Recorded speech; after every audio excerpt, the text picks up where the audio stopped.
Hello guys and welcome to your YouTube channel coders tank. एक बार फिर से आपका अपने यूट्यूब चैनल कोडर्स टैंक में स्वागत है। आज की वीडियो में गाइस हम फिर से पाइथन सीरीज़ को कंप्लीट करते हुए पार्ट 2 लेकर आए हैं, जिसमें हम सीखेंगे complete detail data type and loops के बारे में। डेटा टाइप्स हमने लास्ट पाइथन के ट्यूटोरियल में थोड़े हद तक देख लिए थे। आज उनका एक डिटेल वर्जन देखेंगे और लूप स्टार्ट करेंगे। तो आइए पहले चलते हैं और एक क्विक रीकैप ले लेते हैं कि हमने अपनी पाइथन सीरीज़ की लास्ट वीडियो में क्या क्या पढ़ा था। तो सबसे पहले गाइस हमने देखा था कि पाइथन क्या होता है, उसका बैकग्राउंड क्या है, कब उसको क्रिएट किया गया, कैसे कैसे पाइथन इवॉल्व हुआ। उसके बाद हमने पाइथन के एडवांटेजेस पढ़े थे, पाइथन को कैसे अपने सिस्टम में इंस्टॉल करना है, पाइथन में स्क्रिप्ट्स, लाइब्रेरी, शेल, मॉड्यूल्स और आईडीएलई क्या क्या होते हैं। गाइज हमने अपना पहला प्रोग्राम हेलो वर्ल्ड लिखा था, उसके बाद प्रॉम्प्ट और इंडेंटेशन के बारे में जाना था। वेरिएबल्स और ऑपरेटर्स को डिटेल में हमने सीखा था, वेरिएबल्स को कैसे लिखा जाता है, क्या क्या रूल्स होते हैं, अलग अलग टाइप के ऑपरेटर्स के बारे में हमने पढ़ा और डेटा टाइप्स के बारे में एक ब्रीफ इंट्रोडक्शन हमने लास्ट वीडियो में ले लिया था। तो चलिए आज की क्लास में जानते हैं हम क्या क्या करने वाले हैं। आज की वीडियो का हमारा कंटेंट जो होने वाला है, उसमें सबसे पहले हम डेटा टाइप्स को डिटेल में पढ़ेंगे। सबसे पहला डेटा टाइप जो हमारा नंबर्स होता है, उसके बारे में जानेंगे। फिर हम स्ट्रिंग पे चलेंगे और टाइप कन्वर्जन सीखेंगे। स्ट्रिपिंग वाइट स्पेसेस जो हमारे यूजुअली स्ट्रिंग्स में एरर आते हैं, उसको देखेंगे और ये देखेंगे कि सिंटेक्स एरर जो स्ट्रिंग्स में यूजुअली आते हैं, उनको हम कैसे अवॉइड कर सकते हैं। हमारी वीडियो में आगे हम कलेक्शंस के बारे में पढ़ेंगे, जो हम पिछली क्लास में भी जिसकी ब्रीफ इंट्रोडक्शन लिस्ट, टपल और डिक्शनरी की फॉर्म में ले चुके हैं। तो सबसे पहले हम लिस्ट करेंगे और लिस्ट में जानेंगे कि कैसे हम लिस्ट के आइटम्स को एक्सेस कर सकते हैं। लिस्ट में एडिंग, रिमूविंग और मॉडिफाइंग हम कैसे करते हैं, ये हम नेक्स्ट जानेंगे। और इसके बाद हम लिस्ट में जो ऑपरेशंस और मेथड यूज़ करते हैं, उनको सीखेंगे। अगेन, जो लिस्ट में एरर आते हैं इंडेक्सिंग की वजह से, वो ना आए, उसके कुछ रूल्स को हम सीखेंगे। आगे चलते हैं, हम टपल के बारे में जानेंगे, टपल क्या होता है और टपल को कैसे ओवरराइट किया जा सकता है। देन डिक्शनरी, डिक्शनरी में कैसे काम करते हैं, कैसे डिक्शनरी की वैल्यू को एक्सेस किया जा सकता है, मॉडिफाई किया जा सकता है, ऐड किया जा सकता है या फिर रिमूव किया जा सकता है। इसी के साथ आगे चलते हुए हम लूप स्टार्ट करेंगे। लूप्स में हमारा पहला टॉपिक होने वाला है वाइल लूप। इसके बाद हम कंडीशनल स्टेटमेंट के बारे में पढ़ेंगे, जिसमें हमारा इफ़ और एल्स स्टेटमेंट आ जाते हैं। Last but not the least हम फॉर लूप करने वाले हैं, जिसका आज मैं आपको टीज़र दूंगा। तो चलिए गाइज अपनी वीडियो को स्टार्ट करते हैं। लेकिन स्टार्ट करने से पहले मैं आप सभी से रिक्वेस्ट करूंगा कि अगर आप इस चैनल पर नए हैं तो इसे सब्सक्राइब ज़रूर करें और इस वीडियो को अंत तक देखें। तो चलिए गाइज आगे बढ़ते हैं और आज की अपनी इस वीडियो को स्टार्ट करते हैं। आज की वीडियो में सबसे पहले हम डेटा टाइप्स करेंगे। मैं आपको बता देता हूं कि आज की वीडियो के लिए भी मैं आपके बहुत अच्छे से नोट्स प्रिपेयर करके लाया हूं। बस थोड़ा सा एक्टिवली आपको पार्टिसिपेट करना पड़ेगा, क्योंकि आज की वीडियो प्रैक्टिकली ज़्यादा अप्रोच है लास्ट वीडियो के कंपैरिजन में। तो गाइस सबसे पहले हम स्टार्ट करते हैं डेटा टाइप्स। डेटा टाइप्स में जो सबसे पहला टाइप हम यूज़ पढ़ने वाले हैं, वो है नंबर्स। पाइथन में 4 टाइप्स के नंबर डिफाइंड हैं, जिसमें सबसे पहले इंटीजर आता है, उसके बाद लॉन्ग, फिर फ्लॉट और फिर कॉम्प्लेक्स नंबर। गाइज इंटीजर कोई भी पॉजिटिव वैल्यू 0 से स्टार्ट होके कहीं तक भी जा सकती है, बशर्ते उसमें डेसिमल यूज़ नहीं होता। साथ ही साथ इंटीजर की एक न्यूमेरिक लिमिट भी होती है, उसके बाद ऑटोमेटिकली वो लॉन्ग में कन्वर्ट हो जाता है। लॉन्ग सिमिलर है इंटीजर की तरह, बस एक ही डिफरेंस है कि लॉन्ग में ऐसी कोई लिमिट नहीं होती। और फ्लोट हमारे रियल नंबर्स हैं, जो कि डेसिमल के साथ लिखे गए होते हैं और इनमें भी हमारी कोई अपर लिमिट्स नहीं है। वहीं कॉम्प्लेक्स नंबर हमारे आयोटा की तरह ए प्लस बी आई या फिर किसी भी एक्सप्रेशन में हो सकते हैं। तो सबसे पहले हम अपने लॉन्च पैड पे जाके अपने आई को ओपन कर लेते हैं और इंटीजर टाइप के डेटा टाइप को देख लेते हैं कि कौन सा इंटीजर है और कौन सा फ्लोट है। तो गाइज यहाँ पे मैं एग्जांपल देता हूँ। अगर मैं x इक्वल टू 5 ले लेता हूँ और इसका टाइप चेक करता हूँ, मैं कर लेता हूँ print type of x. Guys मुझे यहाँ पे इंटीजर क्लास रिटर्न कर दी गई है, इट मीन्स कि 5 जो है वो इंटीजर है। वहीं अगर मैं 5.0 यानी कि डेसिमल वैल्यू यूज़ कर लेता हूँ, सॉरी मैं एक्स यूज़ कर चुका हूँ, यहाँ पे मैं वाई यूज़ कर लेता हूँ और प्रिंट करा लेता हूँ टाइप ऑफ वाई।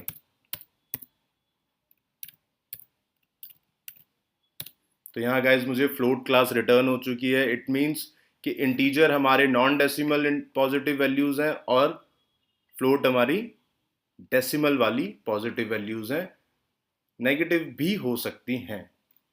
आगे चलते हैं स्ट्रिंग टाइप पे। तो strings guys combinations of letter, numbers और सिंबल हो सकता है जो कि हम विद इन अ कोट्स लिखते हैं। फॉर एग्जाम्पल मैंने यहाँ पे आपको दिया है दिस इज कोडर्स टैंक। अगर मैं ये लिखता हूँ अपने प्रोग्राम में और डबल कोट्स या सिंगल कोट्स में इसको एंटर करा देता हूँ तो इट मीन्स ये क्या होगा, हमारा ये स्ट्रिंग टाइप का होगा। तो देख लेते हैं एक बार। मैं एक वेरिएबल ले लेता हूँ z और यहाँ पे सिंगल कोट्स में मैं लिख देता हूँ दिस इज कोडर्स टैंक और सिंगल कोट्स को बंद कर देता हूँ। अब मैं टाइप चेक कर लेता हूँ हमारे z वेरिएबल का। तो गाइज यहाँ पे आप देख सकते हो एस टी आर मतलब स्ट्रिंग, इट मीन्स कि हमारी वैल्यू जो हमने दी थी कोट्स के अंदर वो स्ट्रिंग थी। स्ट्रिंग्स में गाइज हम कंकैटिनेशन और कॉम्बिनेशन भी कर सकते हैं। हम दो स्ट्रिंग्स को एक साथ कंकैटिनेट कर सकते हैं, उनको कंबाइन करके एक सिंगल स्ट्रिंग बना सकते हैं। मैं आपको यहाँ पे दिखा देता हूँ। जेड में मैं लिख चुका हूँ दिस इज कोडर स्ट्रिंग। एक मैं वेरिएबल ले लेता हूँ ए और यहाँ पे लिख देता हूँ आई लव कोडर स्ट्रिंग। ठीक है गाइस, अब मैं ये दो वैल्यू ले चुका हूँ। अब मैं चाहूँ तो प्रिंट इकट्ठे इन दोनों को करा सकता हूँ,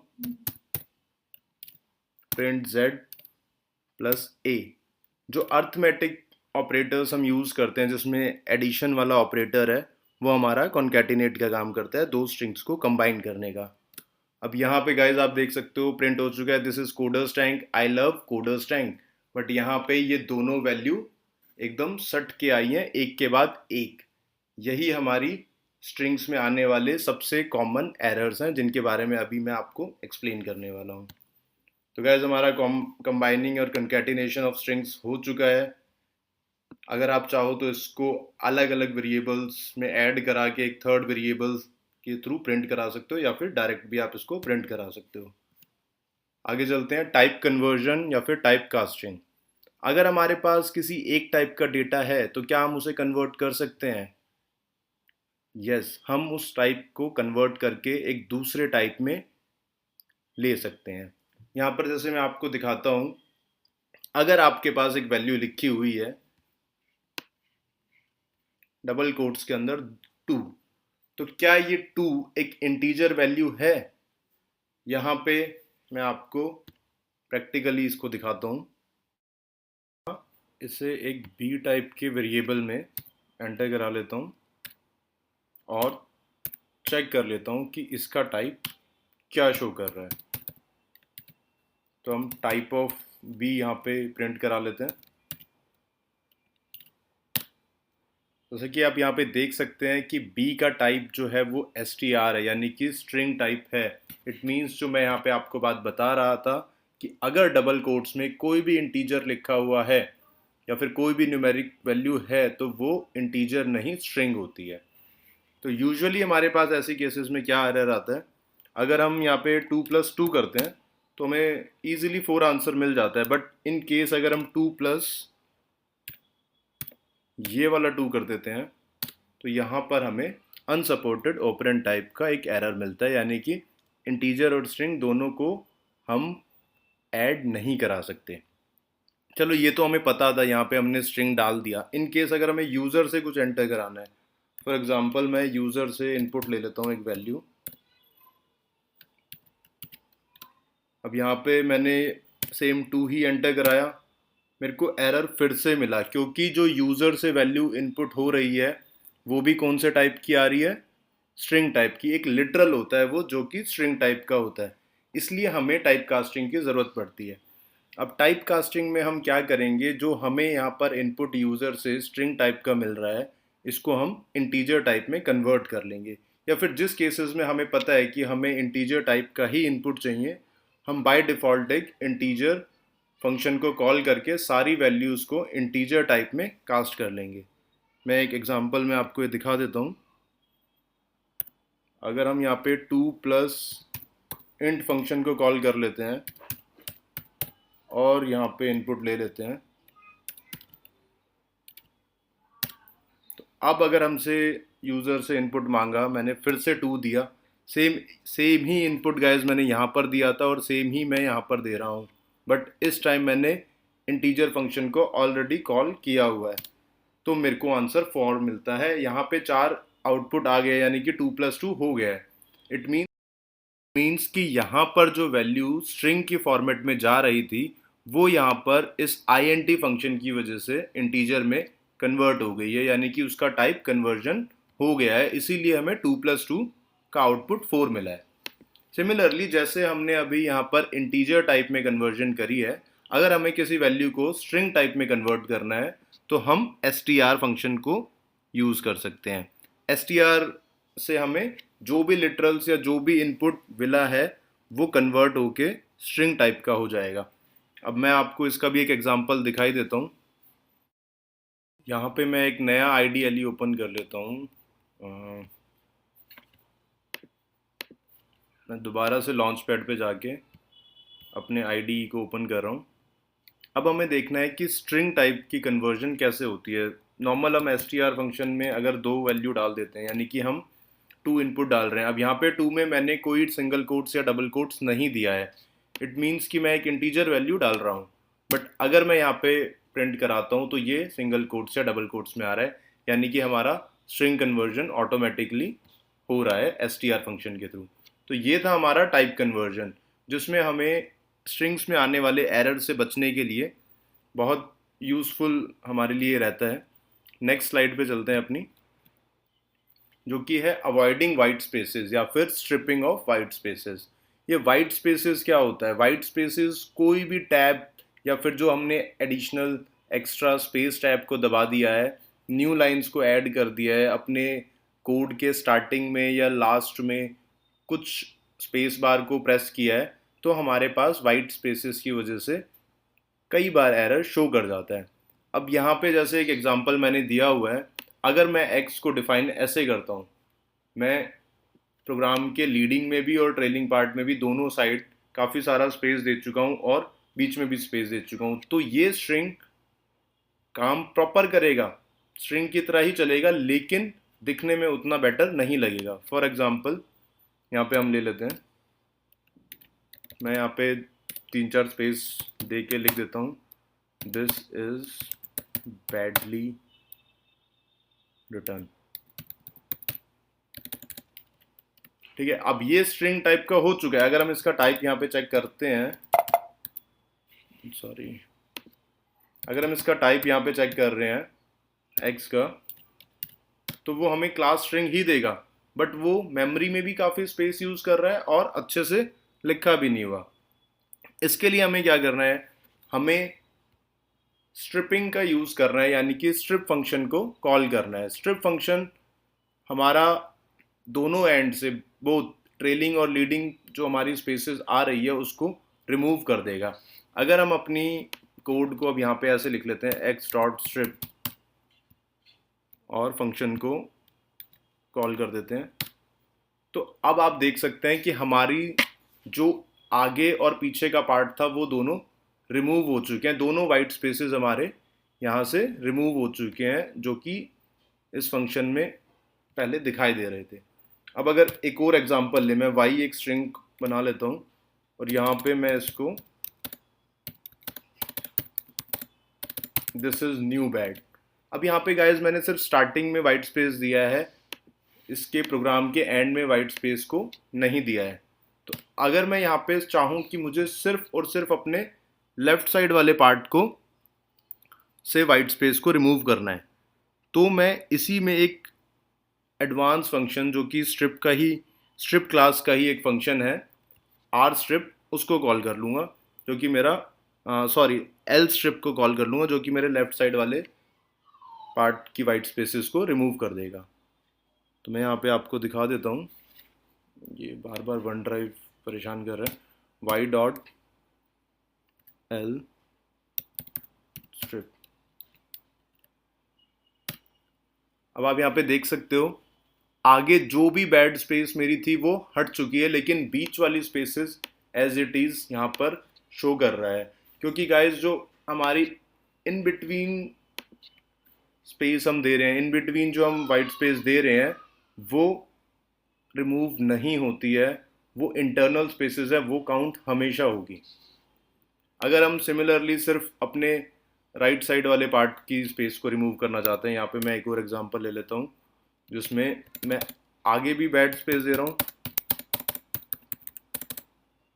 this is new very bad, और इसके प्रोग्राम के टेल को भी दे रहा हूँ, मैं लीड को भी दे रहा हूँ और टेल को भी दे रहा हूँ।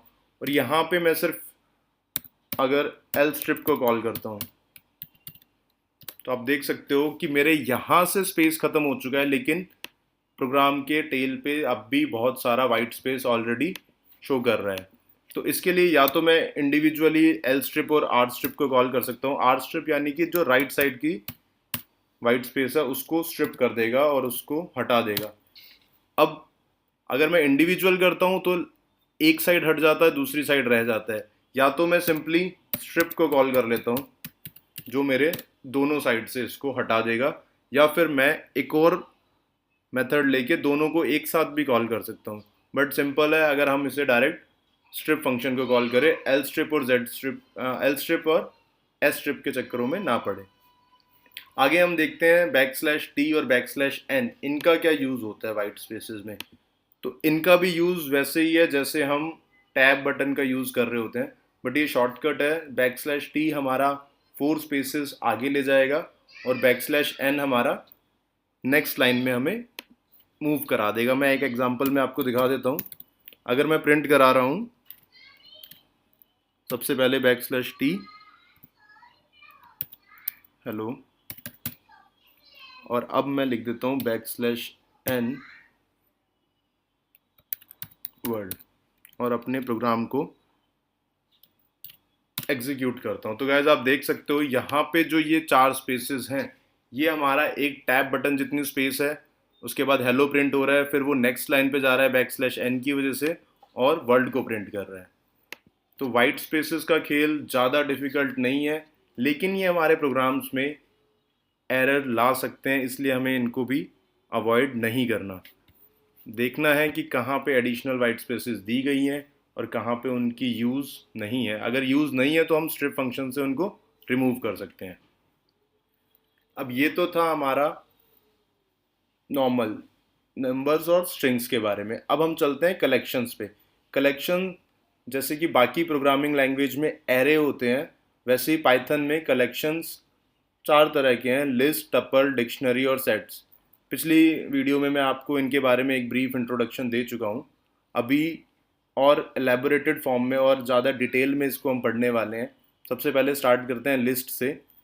तो लिस्ट क्या है? अगर लिस्ट की डेफिनेशन देखिए तो सिंपल वर्ड्स में list is a collection that is ordered and changeable. It allows duplicate values and the piece of data or literal assign to a list is separated by comma. एक comma से हम उस list के सारे datas को या फिर सारे आइटम्स को सेपरेट करते हैं। ये एक कलेक्शन होता है जो कि ऑर्डर्ड है, चेंजेबल है, इसको हम चेंज कर सकते हैं, डुप्लीकेट वैल्यूज इसमें एंटर करा सकते हैं और कॉमा से सेपरेट करते हैं। एग्जांपल देख लेते हैं। अगर हम यहाँ पे एक लिस्ट क्रिएट करें जिसका नाम मैं दे देता हूँ सैम्पल लिस्ट इक्वल टू, हमें स्क्वायर ब्रैकेट का यूज़ करना है सबसे पहली चीज़। अगर इसमें स्ट्रिंग टाइप की वैल्यू डाल रहे हैं तो डबल कोट्स का यूज़ करेंगे। फॉर एग्जांपल मैं यहाँ पे नाम डाल देता हूँ कोडर स्ट्रिंग। अगर हम यहाँ पे स्ट्रिंग टाइप का डेटा नहीं ले रहे हैं, इंटीजर टाइप ले रहे हैं, तो हम simple integer value without codes डालेंगे। मैं यहाँ पे डाल देता हूँ 8। और अगर हमें और भी किसी टाइप का डेटा डालना है, जैसे मैं यहाँ पे एक वैल्यू लिख देता हूँ सिंपल, और क्लोज करके एंटर प्रेस करता हूँ। यहाँ पे मेरी लिस्ट बन चुकी है गाइज, और लिस्ट में 3 अलग अलग तरह की वैल्यूज एंटर करी हैं। सॉरी, यहाँ पे 2 ही तरह की वैल्यू हैं, 2 स्ट्रिंग्स और एक इंटीजर। लिस्ट को क्रिएट करना डिफिकल्ट नहीं था, एक सिंपल किसी भी आइडेंटिफायर की तरह सिंपल मैंने एक सैम्पल लिस्ट नाम दे दिया, उसमें स्ट्रिंग और इंटीजर टाइप की वैल्यूज एंटर करा ली, स्क्वायर ब्रैकेट का यूज़ किया, कॉमा से उनको सेपरेट किया, और हमारा जो लिस्ट थी वो तैयार हो चुकी है। अब चलते हैं लिस्ट पे हम क्या क्या ऑपरेशंस परफॉर्म कर सकते हैं। वर्किंग विद लिस्ट को हम एक बार देख लेते हैं कि हमारी लिस्ट पे वर्किंग हम कैसे करते हैं। सबसे पहले हमें एक्सेसिंग एलिमेंट इन लिस्ट देखना है। उसके लिए जो सबसे बेसिक चीज़ होती है वो होती है इंडेक्स वैल्यू। तो इंडेक्स वैल्यू क्या होती है गाइज? इंडेक्स वैल्यू होती है जिस इंडेक्स पे, यानी कि जिस वैल्यू पे हमारे वो डेटा या वो आइटम का जो भी डेटा टाइप है वो स्टोर हुआ है हमारी मेमोरी में। और एक्सेस करने के लिए किसी भी एलिमेंट को लिस्ट के हमें उसका नाम लिखना है, लिस्ट का नाम लिखना है, स्क्वायर ब्रैकेट का यूज़ करना है और उसकी इंडेक्स वैल्यू दे देनी है। जो हमें यहाँ पर नोट करना है वो ये कि हमारी पहली इंडेक्स वैल्यू 0 से स्टार्ट होती है, ना कि 1 से। इट मीन्स कि इस लिस्ट में कोडर्स टैंक की वैल्यू जो इंडेक्स वैल्यू होगी वो 0 है, 8 की इंडेक्स वैल्यू 1 और वैल्यू की 2। यहाँ पर इसको देख लेते हैं। मैंने बताया जैसे सैम्पल लिस्ट में अपनी लिस्ट का नाम लिखूंगा, स्क्वायर ब्रैकेट ओपन करूंगा और इंडेक्स वैल्यू दे दूंगा, यानी कि यहाँ पर मुझे क्या प्रिंट होके मिलना चाहिए? कोड्स के अंदर कोडर्स टैंक, क्योंकि वो एक स्ट्रिंग टाइप का डेटा है, तो मुझे मिल गया। अब मैं यहाँ पर सैम्पल लिस्ट 2 ट्राई कर लेता हूँ, तो यहाँ मुझे वैल्यू मिलनी चाहिए, वैल्यू मिल गई। अब सैम्पल लिस्ट 1 में भी देख लेते हैं, यहाँ पर 8 मिलना चाहिए विदाउट कोड, तो विदाउट कोड्स हमें 8 मिला। इट मीन्स कि ये इंटीजर टाइप है। अगर कोई और इंडेक्स वैल्यू मैं यहाँ पर देता, सपोज मैं यहाँ पे 3 दे रहा हूँ, सॉरी मैंने लिस्ट का नाम पूरा नहीं लिखा, सैम्पल लिस्ट और स्क्वायर ब्रैकेट के अंदर मैं 3 देता हूँ, तो मुझे यहाँ पे एरर मिलेगा, index not found, index out of range का। इसका मतलब ये हमें इंडेक्सिंग क्लियर होगी। इंडेक्सिंग हमारी 0 से शुरू होती है और एक वैल्यू कम, जितने आइटम्स हमारी लिस्ट में है उतनी हमारी इंडेक्स वैल्यू होती है। ये हम लेंथ फंक्शन से भी चेक कर लेते हैं। आगे की वीडियो में मैं आपको दिखाऊंगा कि लेंथ फंक्शन का कैसे यूज करते हैं। अब अगर हमें कोई भी एलिमेंट अपनी लिस्ट में रिवर्स ऑर्डर में एक्सेस करना है, फॉर एग्जांपल मैं सैम्पल लिस्ट -1 लिख देता हूं।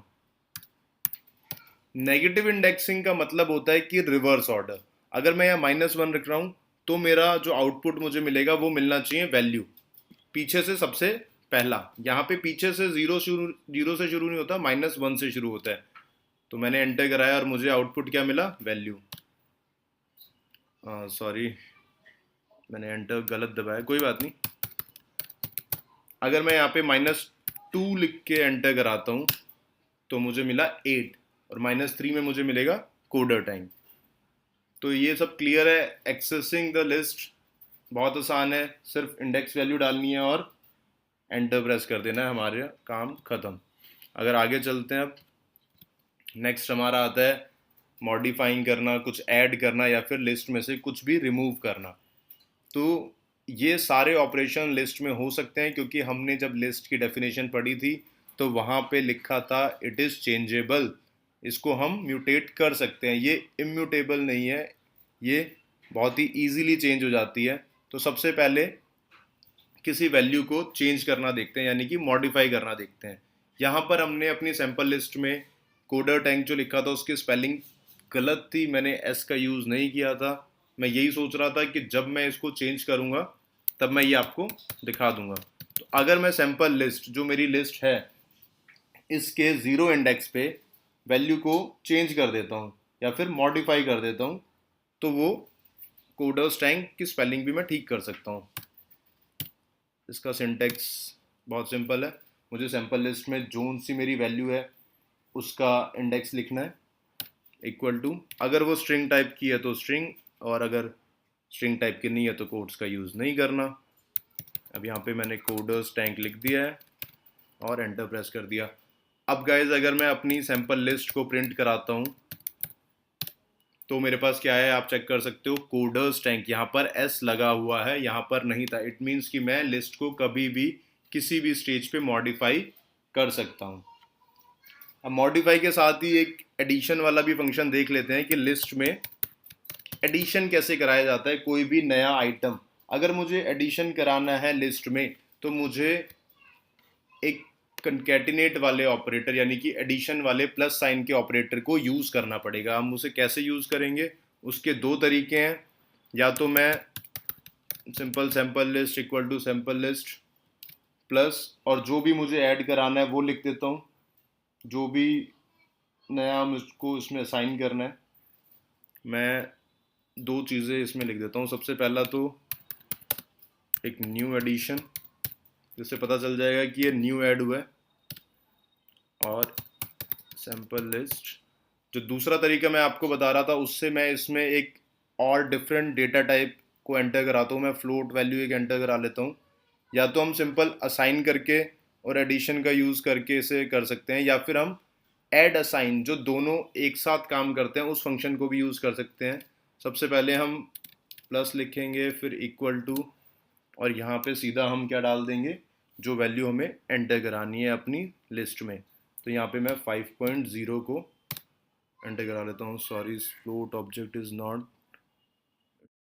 वो हमारे सिंटेक्स की वजह से आया है। हमने यहाँ पे सिंटेक्स को गलत लिखा है, यहाँ पे स्क्वायर ब्रैकेट का यूज़ नहीं किया। बट एक अच्छी चीज़ पाइथन की यही है कि अगर हम लाइन बाय लाइन कर रहे हैं तो हमें इमीडिएट वहीं पे एरर शो कर देता है। तो यहाँ पे हम आगे चलते हैं, इसको फिर से कर लेते हैं। ऐड असाइन ऑपरेटर का यूज़ करता हूँ और 5.0 को मैं लिस्ट में ऐड करा देता हूँ। अब मेरी लिस्ट में ये ऐड हो चुका है। मैं अपनी सैंपल लिस्ट को प्रिंट करा लेता हूँ।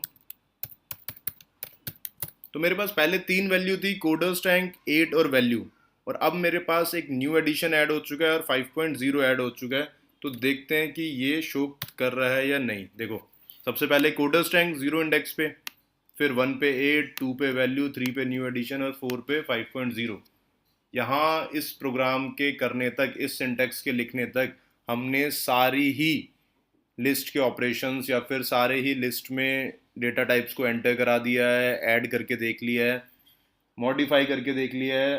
अब चलते हैं रिमूव करने के ऊपर कि डिलीट कैसे करेंगे।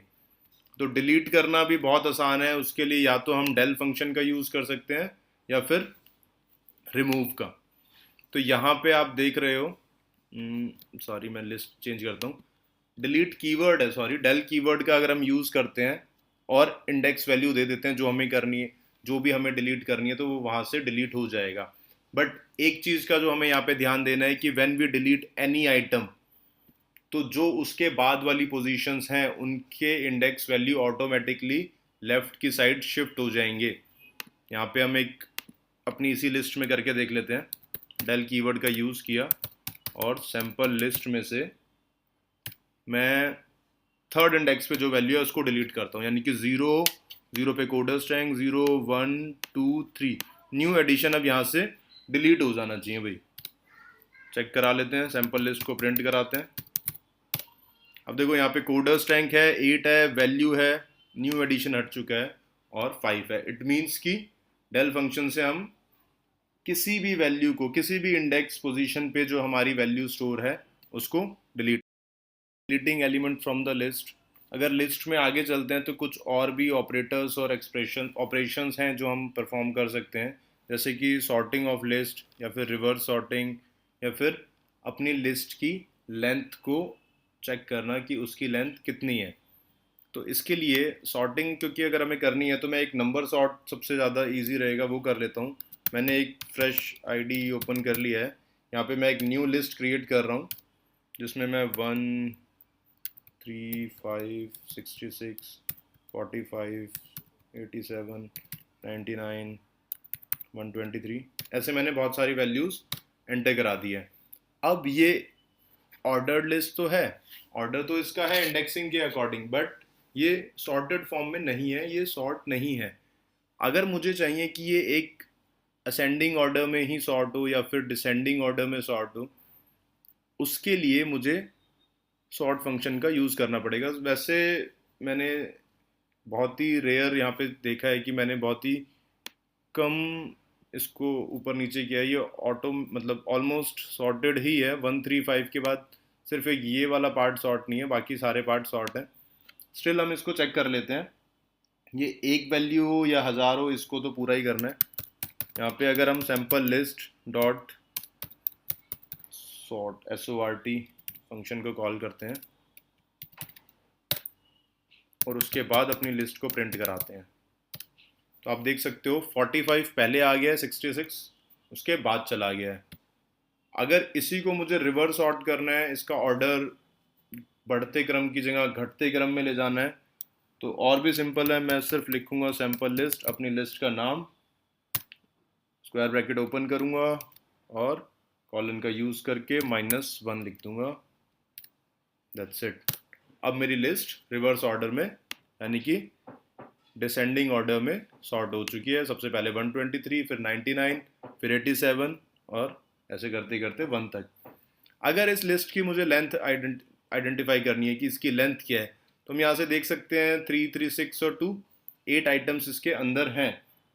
बट अगर ये बहुत बड़ी लिस्ट होती है और हम ऐसे कैलकुलेट नहीं कर सकते थे, तो इसके लिए हम लेन फंक्शन का यूज़ कर सकते हैं। लेन, और उसके अंदर हमें अपनी लिस्ट का नाम लिख देना है।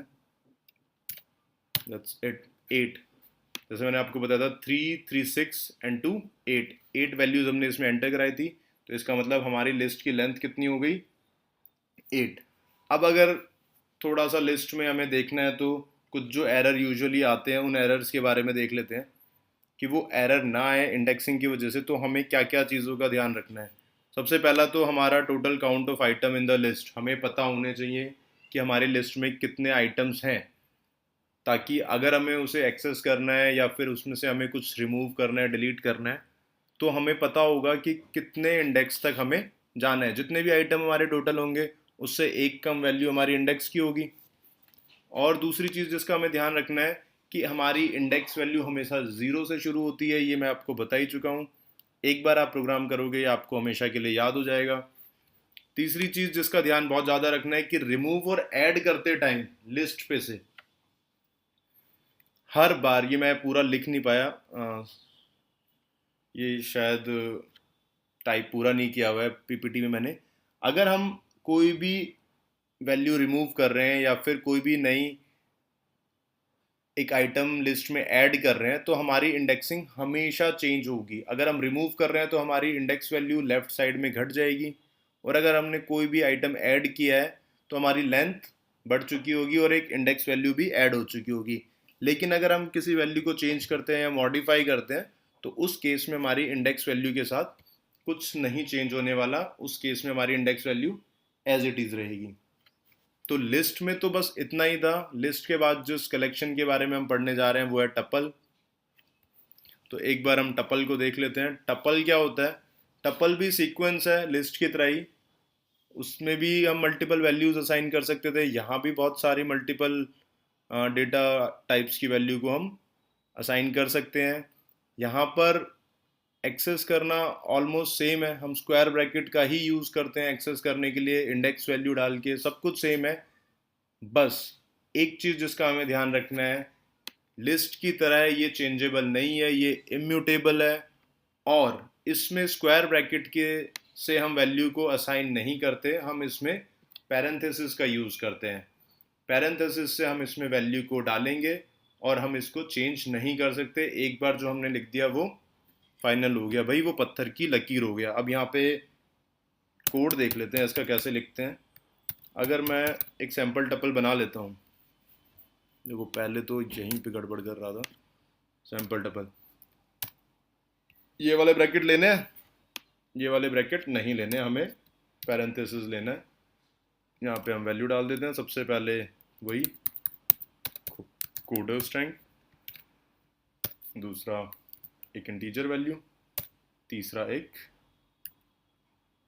Float value. बस पैरेंथेसिस को क्लोज करते हैं, एंटर दबाते हैं, हमारी टपल क्रिएट हो चुकी है। अगर हम अपनी टपल को प्रिंट कराएं,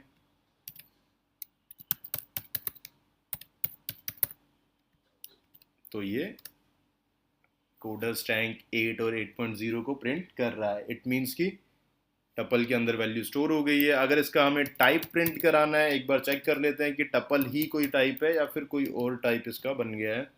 लिस्ट तो नहीं है भैया, सॉरी, टाइप के अंदर डाला ही नहीं कि टाइप किसका चेक कराना है, पहले ही एंटर दबा दिया। हमें टाइप चेक कराना है सैंपल टपल का, तो यहाँ पे क्लास आती है टपल, इट मीन्स कि ये टपल ही है। वैसे मैंने आपको लिस्ट में ये चेक नहीं कराया था, बट यहाँ पे मेरी ऑलरेडी सैंपल लिस्ट क्रिएटेड है, मैं उसका भी दिखा देता हूँ आपको टाइप चेक करा के।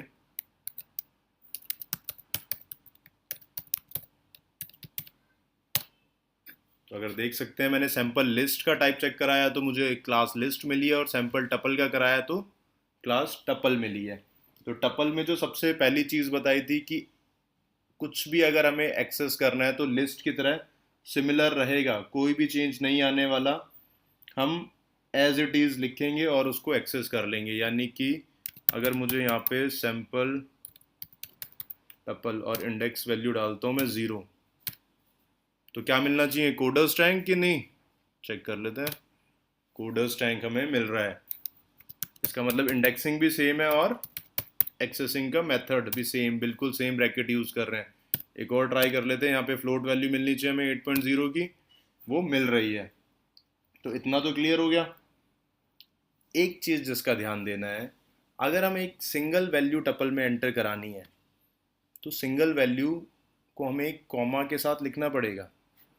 जैसे कि यहाँ पे आप देख रहे हो, मैंने यहाँ पे जो ये एग्जांपल दिया है वो इसीलिए दिया है क्योंकि कई केसेस में हम ये ध्यान नहीं देते और लिस्ट की तरह हम टपल में सिंगल वैल्यू एंटर करा देते हैं, बट वो क्लास टपल नहीं बनती है। यहाँ पे एक एग्जांपल लेके मैं आपको दिखा देता हूँ।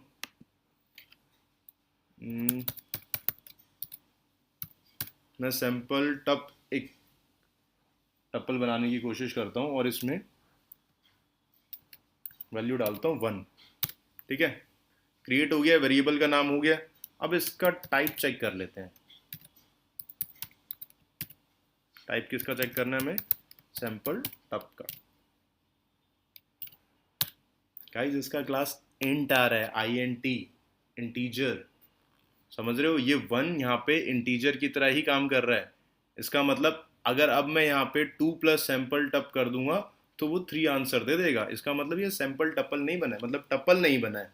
अगर मुझे इसे टपल बनाना था तो मुझे क्या करना था, डबल ही कर लेता हूँ, सिंगल वैल्यू डालनी है 1 डाली और एक कॉमा डाल दिया, एंटर करा दिया। अब अगर मैं इसको प्रिंट कराता हूँ इसका टाइप,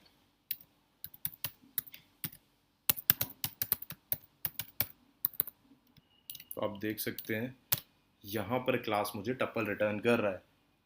इस बात को बहुत बारीकी से नोट करना है कि सिंगल वैल्यू अगर हम डाल रहे हैं, सिंगल आइटम हम डाल रहे हैं अपने टपल में, तो हमें कॉमा से उसको अपेंड करना ही पड़ेगा, हमें लास्ट में कॉमा डाल के उसको छोड़ना पड़ेगा। अगर हम कॉमा नहीं डालते और टपल वाले फंक्शंस को यूज़ करते हैं, जैसे कि अगर हम यहाँ पे एक्सेस करने चले जाते हैं भाई, अब मैं सैंपल टप पे अगर 0 वैल्यू डालता हूँ 0 इंडेक्स पे, वैसे वो टपल नहीं है, आपको भी पता है एरर देगा ही, तो यहाँ पे एरर आ गया।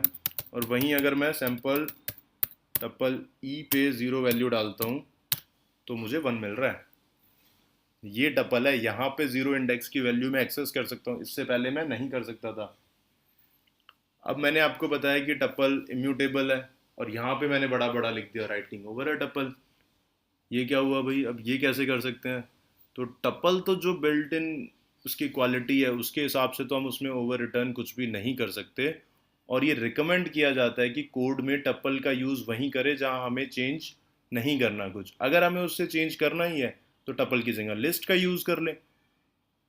क्यों डबल मेहनत करें, टपल ले ही क्यों उसे, हमें लिस्ट बना के उसे चेंज कर लेना है।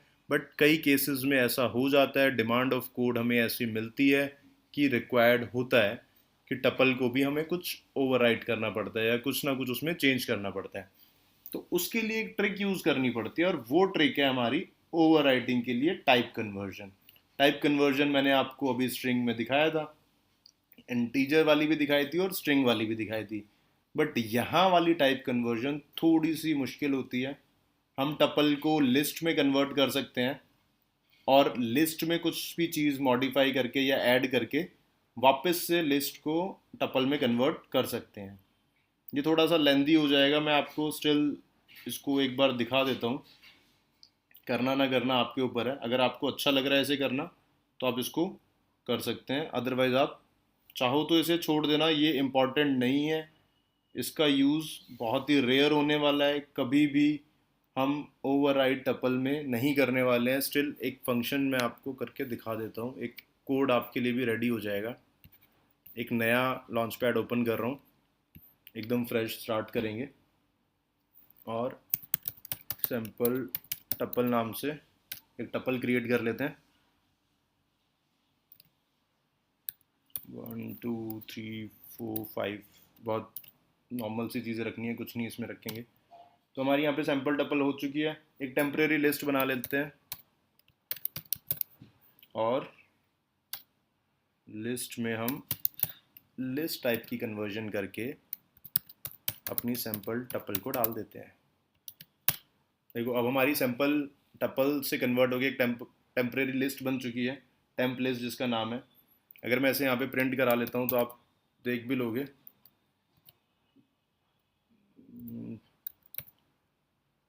टेम्प लिस्ट,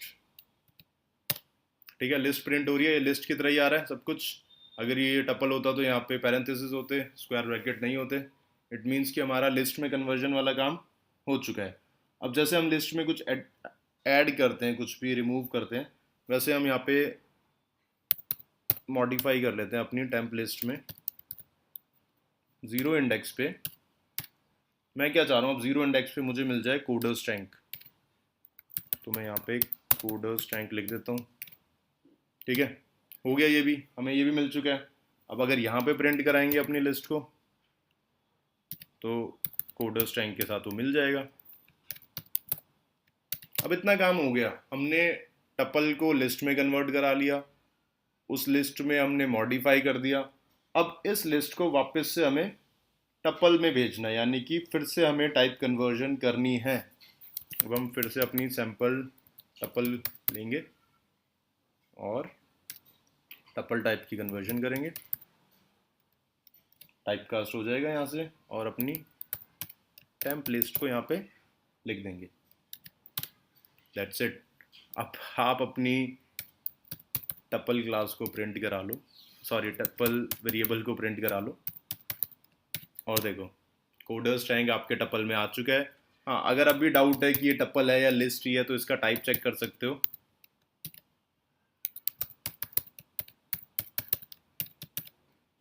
ठीक है, ये टपल ही है। ट्रिक कैसी लगी, अच्छी लगी? आप कहोगे खुद ही कहते हो कि टपल को चेंज नहीं कर सकते और खुद ही चेंज करने के मेथड भी दिखा रहे हो, तो गाइस कोई पागल ही होगा जो इतना बड़ा कोड दोबारा से ओवरराइट करने के लिए कभी लिस्ट में चेंज करेगा, कभी वापस उसे टपल में करेगा।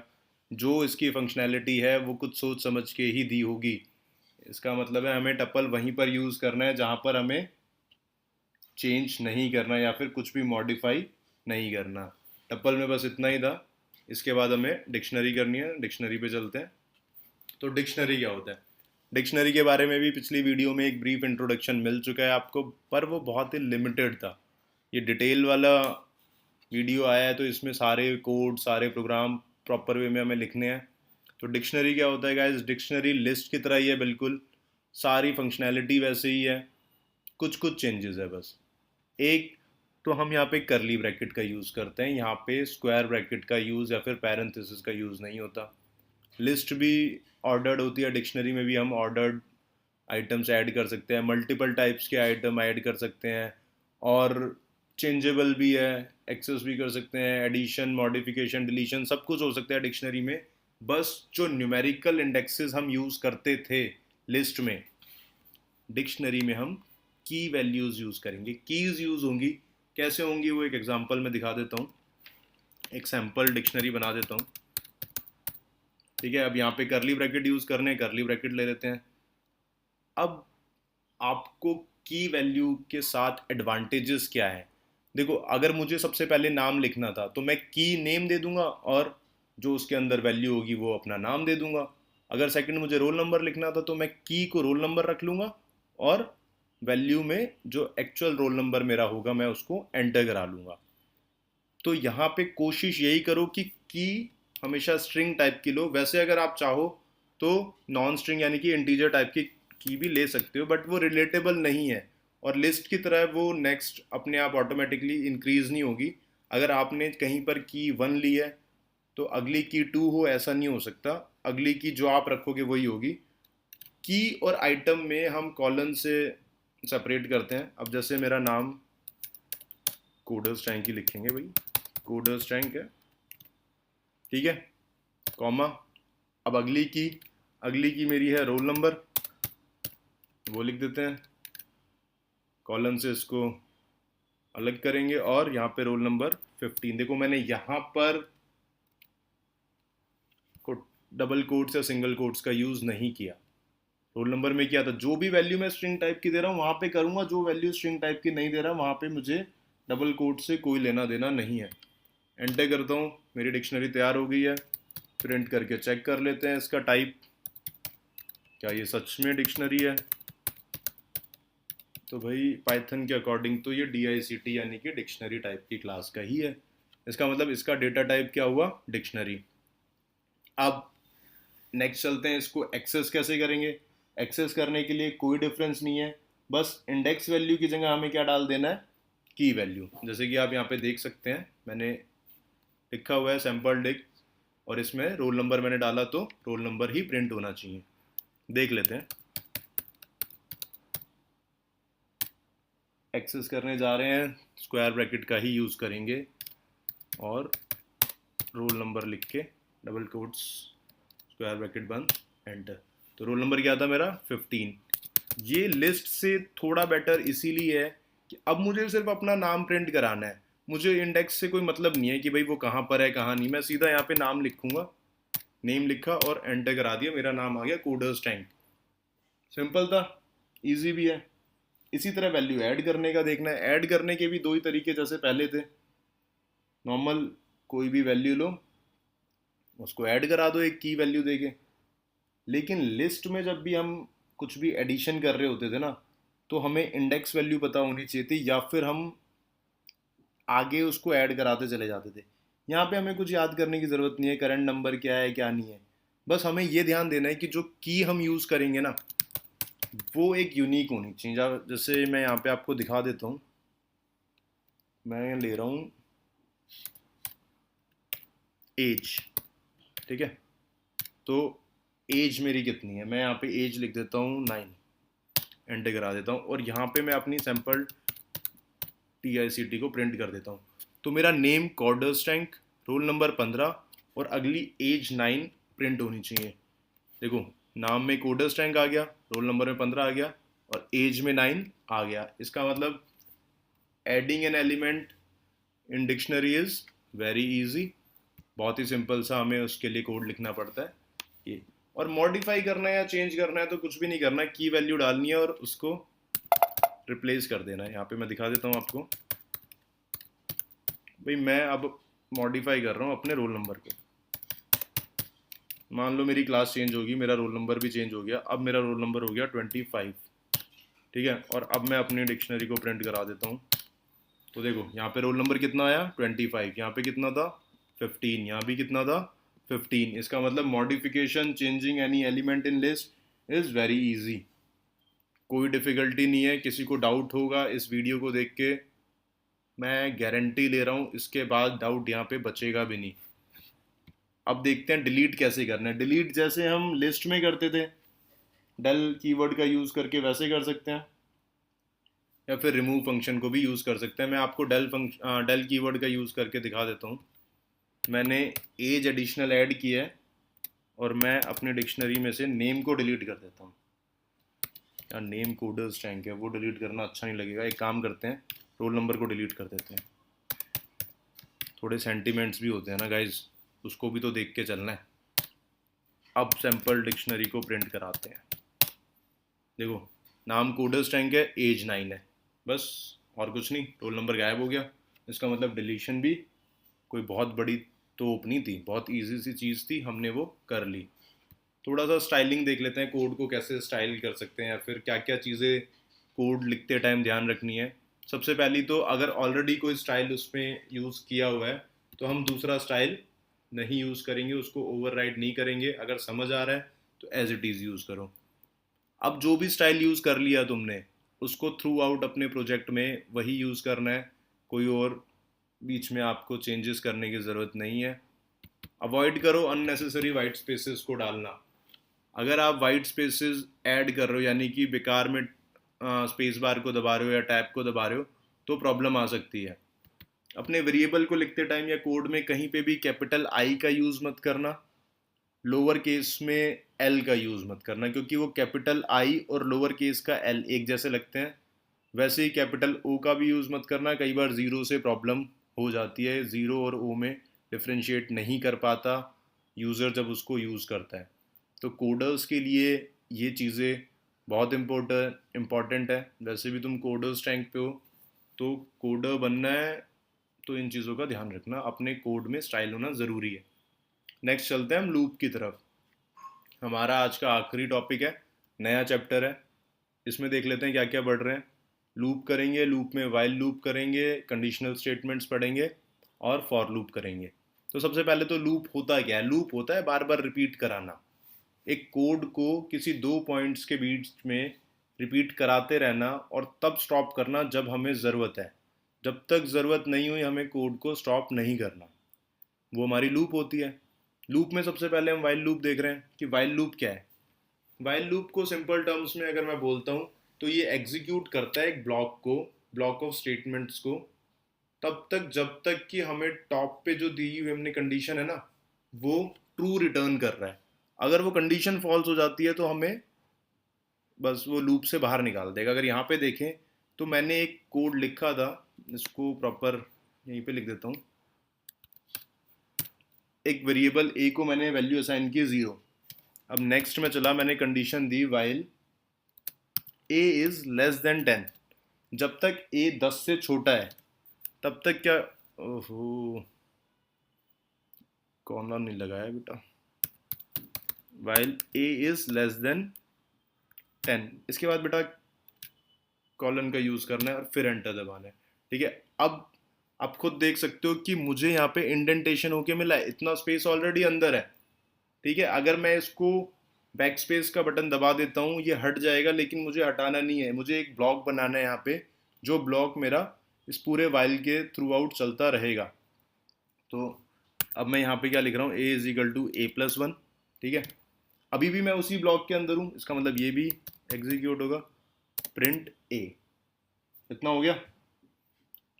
अब मैं रिटर्न करता हूँ मिसिंग पैरेंथेसिस।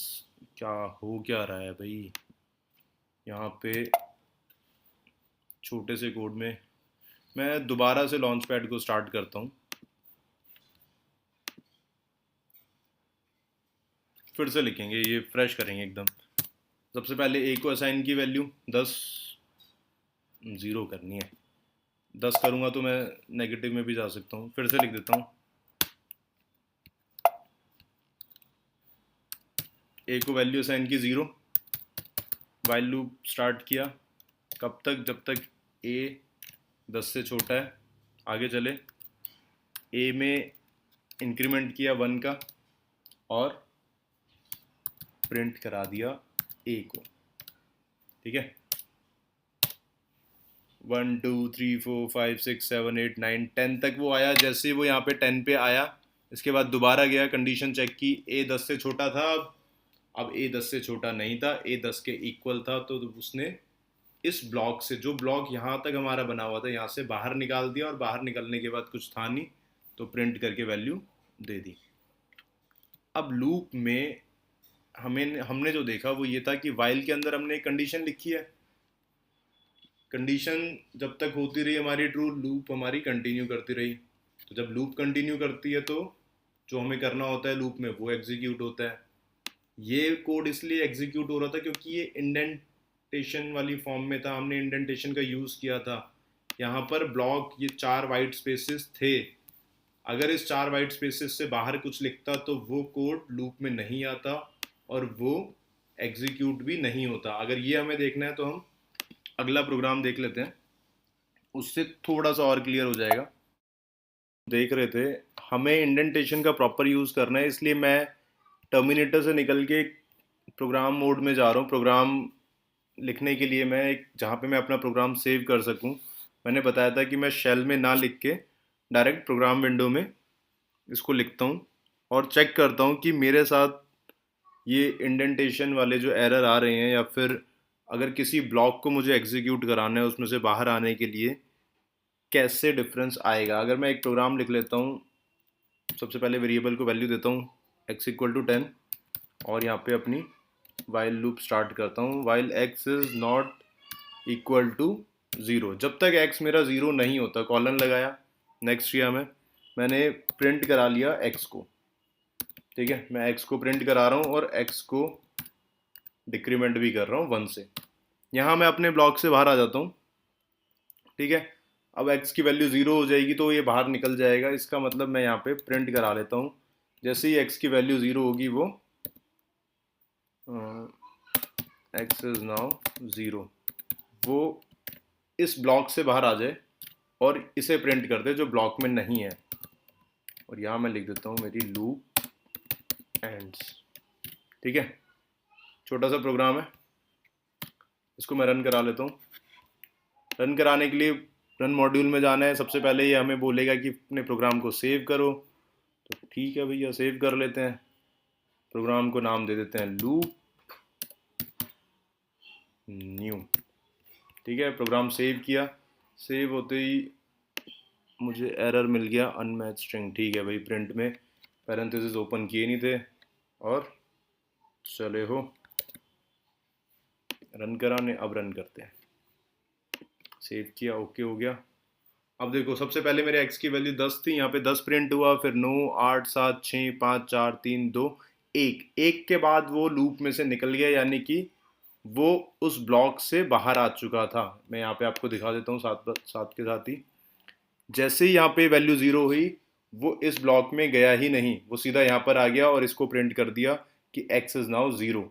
और उसके बाद लूप एंड। यहाँ पे स्पेलिंग मिस्टेक होगी गाइस, कोई बात नहीं, चलता है, हम प्रोग्रामर है, लैंग्वेज के टीचर नहीं है। सॉरी, बट ठीक है, कोई बात नहीं, नेक्स्ट पे चलते हैं। Conditional statement. कंडीशनल स्टेटमेंट्स क्या होती हैं? कंडीशनल स्टेटमेंट वो होती हैं जहाँ पे अगर हमारी कंडीशन ट्रू जा रही है, या फिर हमारी कुछ कंडीशंस हैं जो कंडीशन फुलफिल हो रही है, तभी वो ब्लॉक में जाके कुछ कोड को एग्जीक्यूट करे। अगर कंडीशन फुलफिल नहीं होती तो वो उस ब्लॉक में जाएगा ही नहीं। अब इसको हम लूप्स के साथ भी यूज़ कर सकते हैं और विदाउट लूप भी यूज़ कर सकते हैं। मैं पहले आपको लूप के साथ ही एक प्रोग्राम करके इसका दिखा देता हूँ। इसी प्रोग्राम को मैं चेंज करूँगा क्योंकि बार बार नई फाइल नहीं क्रिएट कर रहा हूँ। तो सबसे पहले मैं यहाँ पे एक वेरिएबल क्रिएट कर लेता हूँ। फॉर एग्जांपल मैं n ले लेता हूँ, n=1 एक वेरिएबल मैंने क्रिएट किया। मैंने अपनी वाइल लूप को स्टार्ट किया और n लेस देन और इक्वल टू 20, जब तक n हमारा 20 से कम है, कॉलन लगाता हूँ, तब तक मैं इस ब्लॉक को एग्जीक्यूट करूँगा। अब इस ब्लॉक में मैं इफ़ कंडीशन डाल रहा हूँ जो कि अपने आप में एक ब्लॉक क्रिएट करती है। तो मैं यहाँ पे n-2 कर देता हूँ, इक्वल टू ज़ीरो, यानी कि रिमाइंडर मेरा ज़ीरो आ जाए। अब देखो, ये अगर मैं यहीं पर लिखता हूँ तो मुझे इंडेंटेशन एरर मिलेगा क्योंकि मैं इफ़ ब्लॉक में नहीं गया। तो मैं टैब यानी 4 स्पेसेस का यूज़ कर सकता हूँ, या फिर टैब का यूज़ करके इस ब्लॉक में n को इंक्रीमेंट कर देता हूँ 1 से। अब मुझे यहाँ से बाहर निकलना है और एकदम बाहर आके मैं यहाँ पे प्रिंट करा देता हूँ, इट्स ओवर। ठीक है, छोटा सा प्रोग्राम लिखा है। इफ़ कंडीशन अगर हमारी सेटिस्फाई होगी तो इंक्रीमेंट करेगा, अदरवाइज बाहर आ जाएगा। वैसे अगर मैं चाहता तो यहाँ पे प्रिंट भी करा सकता हूँ n की वैल्यू, बट उसके लिए मुझे, अब यहाँ पे आप साथ साथ चेक कर सकते हो कि हमारे n की क्या वैल्यू चल रही है। मैं इस प्रोग्राम को रन करा देता हूँ। सॉरी, मैंने यहाँ पे कॉलन नहीं डाला, फिर से सेव करके मैं प्रोग्राम को रन करा देता हूँ। ये छोटे मोटे एरर्स आपके साथ भी आ सकते हैं। अब यहाँ पे प्रोग्राम प्रिंट नहीं हुआ क्योंकि जैसे ही वो गया, n की वैल्यू लेस देन 20 थी, 1 था, तो गया प्रिंट। यहाँ पे रिमाइंडर ज़ीरो नहीं आया, इसके ब्लॉक के अंदर वो आया ही नहीं।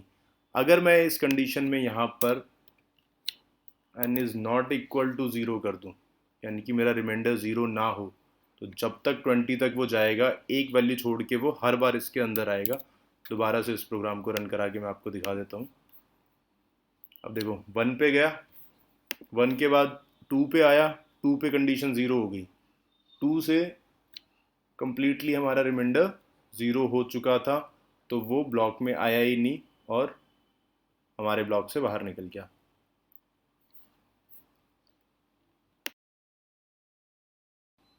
इफ़ ब्लॉक कि अगर हम कंडीशन स्टेटमेंट में इफ़ कंडीशन का यूज़ कर रहे हैं, अगर हम चाहते हैं कि हमारी कंडीशन फुलफिल ना हो तो भी कुछ प्रिंट हो, तो हम एक एल्स ब्लॉक भी ले सकते हैं, यानी कि इफ़ के साथ एल्स का यूज़ कर सकते हैं। और वहीं एलिफ जो हमारा है वो शॉर्ट फॉर्म में है एल्स इफ की जगह। अगर हम एलिफ का यूज़ करते हैं तो हम मल्टीपल टाइम पे एल्स इफ का यूज़ कर सकते हैं कि बार बार हम अगर ये कंडीशन ट्रू नहीं हो रही, ये हो रही है, तो हमारा ये आउटपुट आ जाए। इसी प्रोग्राम को मैं दोबारा से यहीं पे इसे हटा देता हूँ और लिखता हूँ और फिर आपको दिखाता हूँ। सबसे पहले एल्स ब्लॉक को कैसे हम एग्जीक्यूट कराएंगे। अगर मैं यहाँ पे ले लेता हूँ, कोई वेरिएबल ले लेता हूँ ए, और उसकी वैल्यू मैं यहाँ पे लिख देता हूँ, अगर ए की वैल्यू 5 से ज़्यादा है तो मेरा ब्लॉक में जाएगा वो और प्रिंट करा देगा यस इट्स मोर देन 5। अब अगर यहाँ पर नहीं है तो वापस यहाँ से बाहर निकले ब्लॉक से, एल्स पे जाएंगे, कॉलन लगाएंगे और यहाँ प्रिंट करा देंगे नो इट्स नॉट। तो गाइज इस प्रोग्राम में क्या लगता है क्या आना चाहिए हमारा, यस या नो? भाई मेरा तो नो की तरफ वोट जाता है, फिर भी हम चेक कर लेते हैं। नो इट्स नॉट, हमारा आउटपुट क्या आया, नहीं, ए की वैल्यू 5 से ज़्यादा नहीं है। और अगर इसको मैं ए इज़ लेस देन 5 कर देता हूँ तो कौन सी कंडीशन ट्रू हो रही है, हमारी इफ़ कंडीशन यहाँ पे फुलफिल हो रही है। इसका मतलब वो इफ़ ब्लॉक के अंदर जाएगा, ना कि एल्स ब्लॉक के। अब इसको रन करके देख लेते हैं, तो हमारा आता है यस इट्स मोर देन 5। तो एल्स की कंडीशन बहुत ज़्यादा डिफ़िकल्ट नहीं थी। आगे चलते हैं, एल्स इफ को देख लेते हैं। अगर हमें बहुत सारी ऐसी कंडीशन लगानी है कि इफ़ कंडीशन लगाते हैं हमारा कोड रन हो, अगर ये वाली कंडीशन ट्रू नहीं हो रही तो एल्स इफ की कंडीशन ट्रू हो जाए। एल्स इफ में कितने भी एल्स इफ यूज़ कर सकते हैं और अल्टीमेटली एल्स लिख के हम कोड से बाहर निकल सकते हैं। सेम प्रोग्राम को रन करा लेते हैं कि हमारी वैल्यू है 2, ठीक है, इफ़ लिख दिया, इसी को हम एलिफ कर देते हैं। एल्स इफ में भी हमें कंडीशन देनी पड़ेगी, कंडीशन देते हैं ए इज़ इक्वल टू 2, तो हमारा प्रिंट हो जाएगा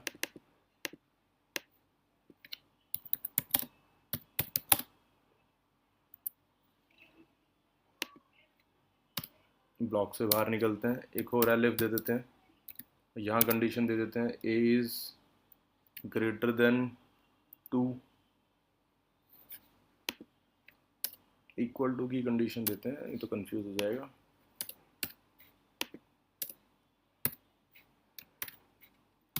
इस ब्लॉक में हम प्रिंट करा देते हैं यस इट्स 3, यहाँ पे प्रिंट करा रहे हैं यस इट्स 5। ब्लॉक से बाहर निकलते हैं, लास्ट में एक एल्स दे देते हैं, अगर कुछ नहीं तो प्रिंट कर देगा सॉरी भाई, कुछ ढंग का लिखो और इसे सेव करा के रन कराते हैं। हो सॉरी, मैंने इक्वल टू लिख दिया जल्दी में, ये इक्वल टू होता है कंडीशन, ठीक है। अब ये ओके है मामला, और अपने प्रोग्राम को रन कराते हैं। तो हमारा प्रोग्राम क्या रन करके आ रहा है, यस इट्स 2, क्योंकि यहाँ पे इसकी वैल्यू 2 थी। अगर मैं यहाँ पे इसकी वैल्यू 1 कर देता हूँ कि 5 वाली कंडीशन भी फुलफिल नहीं होगी, 2 भी नहीं, 3 भी नहीं, तो क्या प्रिंट करेगा, तो ये हमें प्रिंट करके देगा सॉरी भाई। अब आ गया ना हमारे पास सॉरी भाई। और अगर हम यहाँ पे वैल्यू दे देते हैं 3, तो कौन सा ब्लॉक एग्जीक्यूट होगा, ये वाला।